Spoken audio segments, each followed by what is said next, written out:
नमस्कार। Business failure series में आज हम नया एपिसोड लेके आए हैं। उसमें हम चर्चा करेंगे बिज़नेस फेलियर टेक्नोलॉजिकल डिसरप्शन की वजह से कैसे होता है।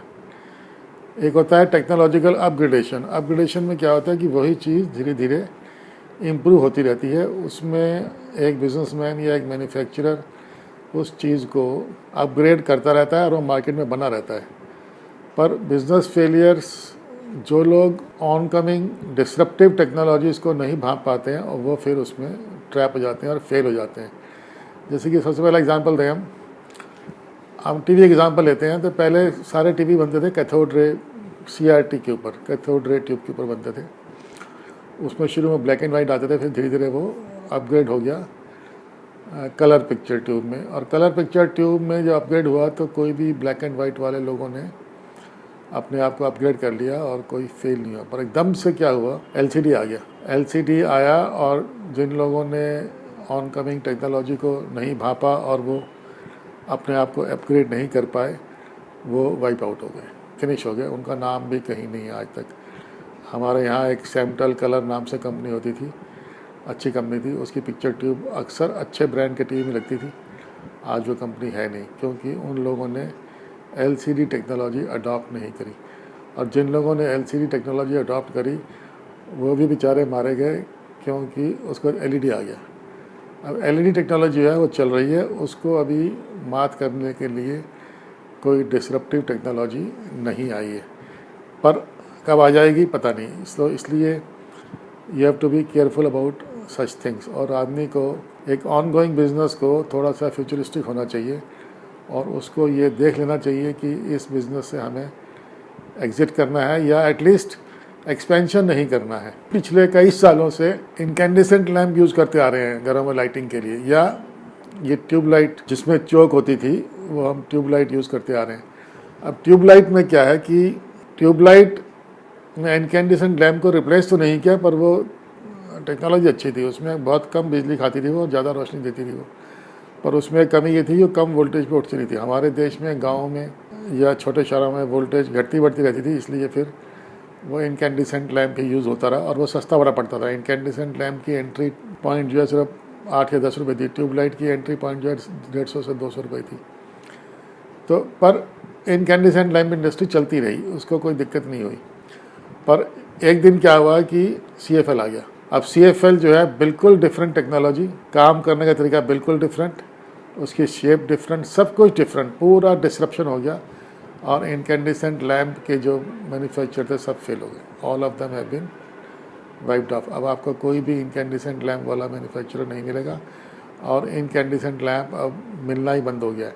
बहुत थोड़ा आता था होटलों वगैरह में डेकोरेशन पर्पज़ के लिए, उसके लिए भी CFL और LED वालों ने वैसी शेप्स बना दी हैं और उसमें कलर्स डाल दिए हैं, तो अब वो भी ख़त्म हो गया। उसके बाद जैसे ही CFL आया, उसके कुछ साल बाद CFL वाले जो हैं जिन्होंने CFL की फैक्ट्री लगाई अपना पैसा रिकवर कर पाते, उससे पहले LED बल्ब आ गया, बिल्कुल डिफरेंट टेक्नोलॉजी। और LED बल्ब आ गया तो अब उसके बाद वो टिका हुआ, अब कोई फर्दर डिसरप्शन नहीं है। सिमिलरली आप देखिए कि हम लोग पहले जो घड़ी पहनते थे उसमें हम चाबी दिया करते थे रोज़ सुबह। एक काम होता था कि ऑल इंडिया रेडियो की बीप से घड़ी का टाइम सेट करना, उसमें चाबी देनी। ये रोज़ हमारे फादर 9 बजे करते थे। अब उसके बाद क्वार्ट्ज टेक्नोलॉजी आ गई, काम खत्म हो गया। जितने भी चाबी वाली घड़ी बनाने वाले थे उन लोगों ने या तो अपग्रेड कर लिया अपने आप को, नहीं किया तो वो ख़त्म हो गया। अब कोई भी आदमी चाबी वाली घड़ी नहीं पहनता है, और अगर कोई पहनता भी है तो बहुत कॉस्टली घड़ियाँ होती हैं और वो स्पेशल ओकेजन घड़ियाँ होती हैं, जैसे कि रोलेक्स चाबी वाली तो नहीं है, पर वो सेल्फ वाइंडिंग है। और ये टेक्नोलॉजी जब से क्वार्ट्ज टेक्नोलॉजी आई, लोगों ने घड़ी, अब क्वार्ट्ज टेक्नोलॉजी ऐसी है कि आपने घड़ी एक बार खरीद ली, उसका आप सेल बदलते रहिए, कुछ नहीं होता उसको सर्विसिंग जरूरत नहीं पड़ती, ना उसमें टाइम एडजस्ट करना पड़ता। उसका टाइम हमेशा एक्यूरेट रहता है, आपको कभी टाइम मिलाना नहीं, बस आपने सिर्फ सेल बदलना है, बस और कुछ नहीं करना। सो ये टेक्नोलॉजी घड़ी, पहले हर गली नुक्कड़ में एक छोटा सा काउंटर लेके एक घड़ी साज बैठा रहता था, वो यही काम करता था, लोगों की घड़ियों का टाइम एडजस्ट करता था, लोगों की घड़ियों के स्ट्रैप बदलता था, घड़ियों की उनमें ऑयलिंग वायलिंग करता था, सर्विसिंग करता था, उसको ब्रश से झाड़ता था, ये सब काम करता था वो, अब सब काम खत्म हो गया। अब nobody goes to him, और वो आपको नुक्कड़ पे जो काउंटर लिए घड़ी साथ बैठे मिलते हैं वो अब नहीं मिलते हैं। डिसरप्टिव टेक्नोलॉजी सब बिज़नेस पूरा फिनिश कर दिया। सिमिलरली मुझे याद आता है हम जब छोटे होते थे तो एक बर्तन पे कलाई करने आता था। यूज़ टू पीतल का बर्तन यूज़ करने में अच्छा होता था, पर पीतल का बर्तन अगर यूज़ करो तो उसमें कुछ कहते थे कि दूध वगैरह फट जाया करता था, तो उसके लिए उसको एक कलाई करना। कलाई use to put a small very thin layer of some magnesium compound, जो मुझे पता नहीं कंपाउंड क्या था वो, बट देन जो भी है, तो वो भी अब टेक्नोलॉजी ऐसी आ गई। स्टील के बर्तन आ गए, एल्यूमिनियम के आ गए, और स्पेशल कोटेड आ गए, टेफ्लॉन आ गया। ये सब आने से अब वो टेक्नोलॉजी ख़त्म हो गई और वो नया सब कुछ आ गया। सो बर्तन कलाई करना, पीतल के बर्तन यूज़ करना अब सब खत्म हो गया। नाउ जो फैक्ट्री पीतल के बर्तन बनाती थी या तो बंद हो गई या उसने पीतल के कुछ और चीज़ बनानी शुरू कर दी, बट देन पीतल के बर्तन अब मेरे ख्याल में तो मिलते नहीं हैं। सिमिलरली एक और डिसरप्टिव टेक्नोलॉजी जो मुझे याद आती है वो है कैमरा।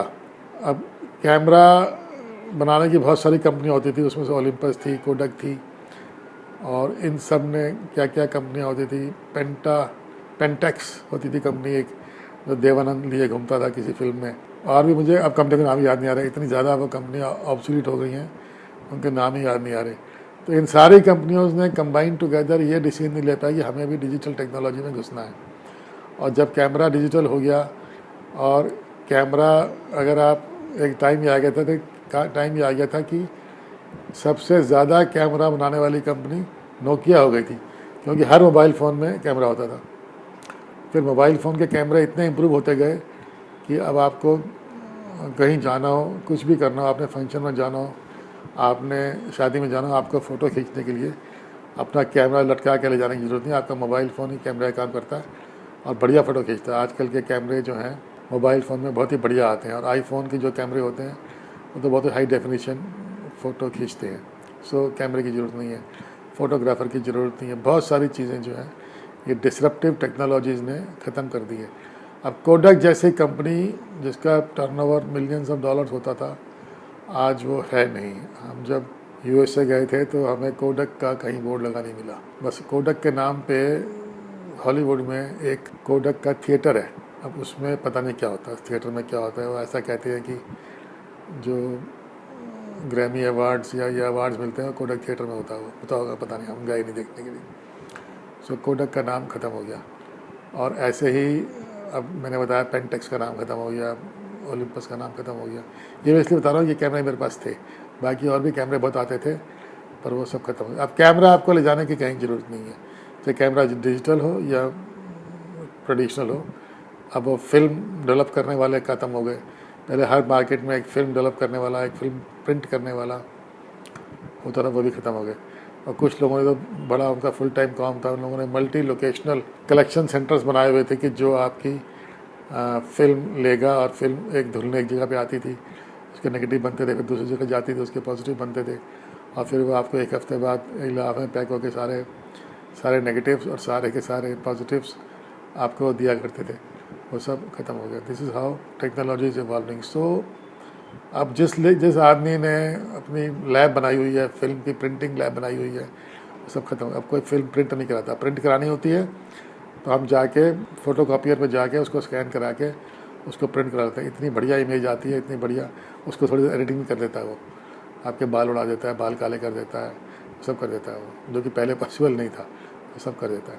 बैकग्राउंड चेंज कर देता है, जैसे इस वीडियो की बैकग्राउंड वाइट है उसको ग्रीन कर देगा, रेड कर देगा, कुछ भी कर देगा, चश्मा उतार देगा, चश्मा नया बना देगा, और कुछ भी कर देगा। तो ये सब चीज़ें जो हैं डिजिटली पॉसिबल हो गई। इसलिए अब हमने करना क्या है कि हमें देखना है कि हमारा बिज़नेस फेल ना हो। तो फेल ना हो इसके लिए हमें थोड़ा सा फ्यूचरिस्टिक होना चाहिए। और फ्यूचरिस्टिक कैसे होना चाहिए? जब आपको पता लगा कि इनकैंडिसेंट लैंप जो है इनकी सेल्स कम होनी शुरू हो गई है, या इसकी जगह जो CFL आ गया या LED आ गया, उससे ये धीरे धीरे लैंप्स रिप्लेस होने शुरू हो गए, उस केस में you should not have put your money in expanding the capacity at least. और जितना जल्दी हो सकता था आपको मार्केट से जो माल गया हुआ है उसके पैसे वापस मंगा लेने चाहिए थे, और फर्दर उधार देना बंद कर देना चाहिए था, जिससे कि आपके पैसे फंसे ना। सिमिलरली कोडक को या पेंटेक्स को या ओलंपस को ये सब कोलैबोरेशन करना चाहिए था कि हमारे पास लेंस टेक्नोलॉजी है, तुम्हारे पास डिजिटल टेक्नोलॉजी है, तो हमारी लेंस टेक्नोलॉजी आपकी डिजिटल टेक्नोलॉजी से मिलकर हम बहुत फाइन, बहुत बढ़िया कैमरा बना सकते हैं जो मोबाइल फ़ोन में अटैच हो सकता है। उसमें बहुत बढ़िया हम जूम दे सकते हैं। ये सब टेक्नोलॉजी इनके पास थी, पर इन लोगों ने कभी कोशिश ही नहीं करी। इन्होंने सोचा कि हमारी शान के खिलाफ है कि हम जो है कि इनके मोबाइल वालों के पास जाएं और अपनी टेक्नोलॉजी इनको बेचें और इनसे हम कहें कि हमारे लिए अच्छा कैमरा बना के दो। इस तरह से बिज़नेस फेल होते रहते हैं। So you have to be careful about emerging future technologies, और उनको आपने कैसे मैनेज करना है ये देखना है। और अगर आप मैनेज नहीं कर पाते हैं तो आपकी कंपनी, जैसे कोडक फेल हो गई, अब नोकिया विंडोज़ पे ही अटका रहा, उसने एंड्रॉयड का ओएस अडॉप्ट ही नहीं किया तो इतना घटिया तरीके से किया कि वो लोगों को पसंद ही नहीं आया। तो अब नोकिया एटलीस्ट टेलीफोन बनाने में तो नहीं है, ट्रांसमिशन में है। इसीलिए हम ये देखना है कि आपको क्या करना है, आपको बिज़नेस में आपको कैसे आपने फ्यूचरिस्टिकली आपको चेंज होना है, नहीं तो आपका बिज़नेस जो है वो बंद हो जाएगा। और ऐसे बिजनेसेस, नई बात नहीं है, ऐसे बिजनेसेस बंद होते आए हैं। सो आज के लिए इतना ही। धन्यवाद। जय हिंद।